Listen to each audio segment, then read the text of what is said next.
You ult onto the Zeri, you pull the shockwave. It's names of the Yasuo abilities, because obviously Beyblade's when you spin, but there's like the Keyblade where you kind of doing kind of double one off. Chris caught out, has no flash, he's going to go down. Aki finds him, the Lulu goes down, first blood to NIP. Busy musing, and Aki exhaust and a heal from PP. Chris still has no flash, he has heal now, but Aki... Oh boy, he's going to put down the chompers, gets a bit of time, the polymorph comes on through, exhaust is on Aki, trying to flash on forwards, but a nice counter strike from top Esports means that Shinzao will die. Ultra laser, tags a couple, but not enough. Oh, the shockwave! Pulls Leave back from across the wall, the Zap flashed away from Kanavi, will have a leap strike up and available pretty shortly, but the Prowling... He's level 7, gets the level up, that's kind of nice for the extra stats. Shekelov has his ult as well, Leave's going in, double ults. And they're going to go to the choppers! That's a bad time to be Leave. He's dead, and that means the cat is going to be put in a sack with a rat and a Jax. He's dead. There's the teleport coming through. Shanji has his ultimate Doombee's here, and he has the ult. He goes straight onto the Jinx. Heal flash. Storm gets the kill. Crisp under turret, but the sweeping blade on out. And they get one in trade. Kanavi can't pick up Doombe there. Doombe does, however, leave mid lane alone. Cream, who was down. Flash from Doombe to trade out with, of course, Jaculov, but now both summoners burned from this Jinx. Alongside that Lulu, we'll have a look at this play again. So as they look at how well Chris plays this, started up by NIP. Doombe's sat on vision. Top Esports don't see that much right now. It's really dangerous to go towards it. Shanji could be teleporting in and threatening a cast, and that could be so much stuff. Kanavi can potentially look for a steal, but I don't think he wants to throw himself in harm's way. Turret playing the feats of strength, and Leave jumps on, turn around, final chapter comes on down, and Kanavi now in danger, will be able to get healed, does so, flash on full for Aki, who gets knocked up, but there is a wild growth, hops away, still gonna keep chasing, tries to go to the backside, now Leave is low, but not down, rocket, body block, flash forward, gets the kill, PP God needs to leave, jumps onto Aki, teleport now coming behind, sorry. This will be 369, gets the last, Brad goes even 3 down, straight knock up, and they bring down Jaculov. Oh, that is such a good extra dash in from Aki, the Shinzao setting out. Not want to give Zeri a free ult and free time to auto attack and stack up that ultimate. I mean, the ult does hit, doesn't hit onto Leave. They'll get that turret now. They'll get themselves some extra gold for it. He's not going to be... I don't think they can really do... Hang on, they might be able to. So Aki's coming down if they do, and he's coming with a Yuumi attached to him. I don't think he wants to do this. The teleport's coming through. Do they see it? They'll see it now. Doombe, if he gets a knock-up, could be very, very powerful. Oh, the turnaround is monstrous. The Hextech are going to buy some time. They got a wild growth, Doombe. Just about surviving. 369 falls.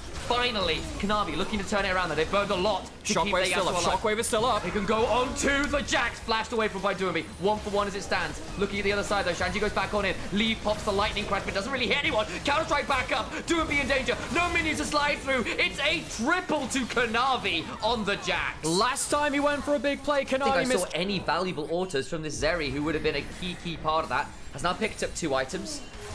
Soul point on the ground for the side of NIP if they can find it, but there's a lot missing as we stand. Kanavi goes forwards, and he is so scary now on this Jax. They're going to go on to him. Can they follow up? They're going to throw down the ult for the shockwave. Denies space. Doombe dies. Knock up again onto Leave, and the Yuumi is going to be gone because he was trying to jump onto the Yasuo. Oh no, Shanji in danger, gets slowed. Hextech ultimatum.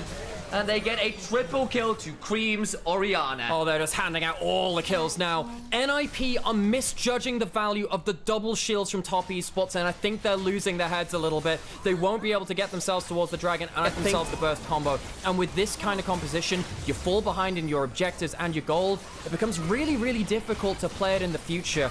I really want to lane out a turret. In a turret going again. Yes, again. Repeat the last miss.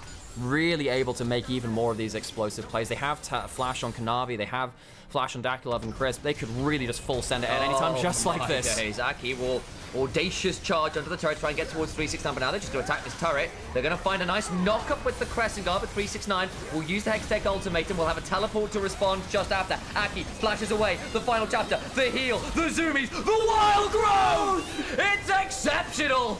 Shanji turned into a snowman, but there is no Olaf to build.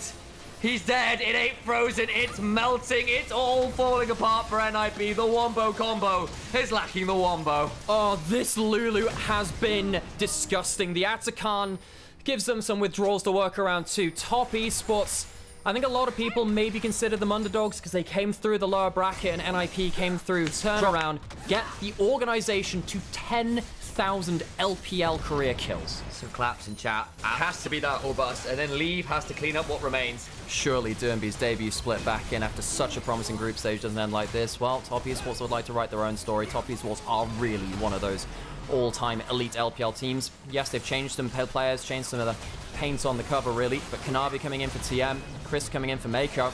Still definitely players with a high reputation themselves, even if they have some inconsistencies. Top Esports would go on to face BLG if they win this, who looked very scary earlier today. Oh, yeah, so their story, God, LPL playoffs. Onto Jackie and Chris. Back he goes over. Now has a decent flank. Oh, but no, they've left them! They've left them alone! He's got his own blue buff. Polymorph on the Shanty, but it doesn't actually collapse that well. That gives Aki over to the backline. They've knocked people down. The zone is good for Green, but I don't know if he's going to be able to keep him alive. On the other side, Jackie dies. Doomby gets that one. They got both bot laners. Cream about to fall down. The Medjai's having all of his pages turn out. 3-6 at least picks up Doomby.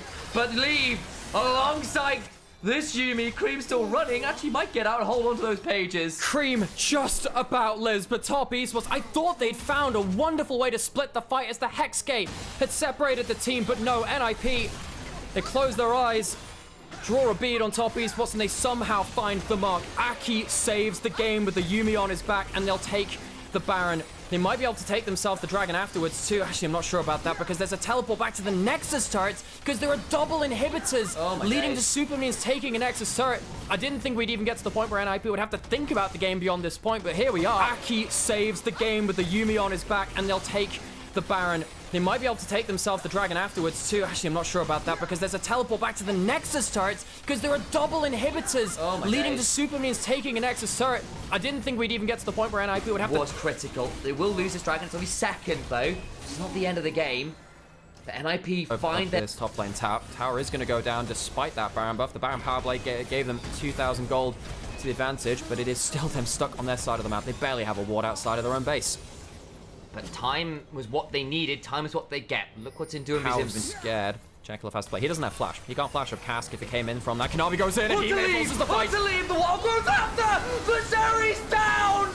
They brought her down to earth. There is no more to be said. The game is over. The Cask comes on through. But the president is dead. There is no replacement. There is no election. It's a dictatorship. It's the night of Top Esports. The come rampaging through. An NIP drop. Hope is dead this game. Can Kanavi do it? Yes, he can. He proves that he is still one of the best players in the goddamn world on the Jax, has so many carry performances, and takes Top Esports to the finish line. An extraordinary assassination. I wondered, you all wondered whether that Zeri would have a moment. They won't. Ninjas in pajamas. All pro team in mid. All pro team in...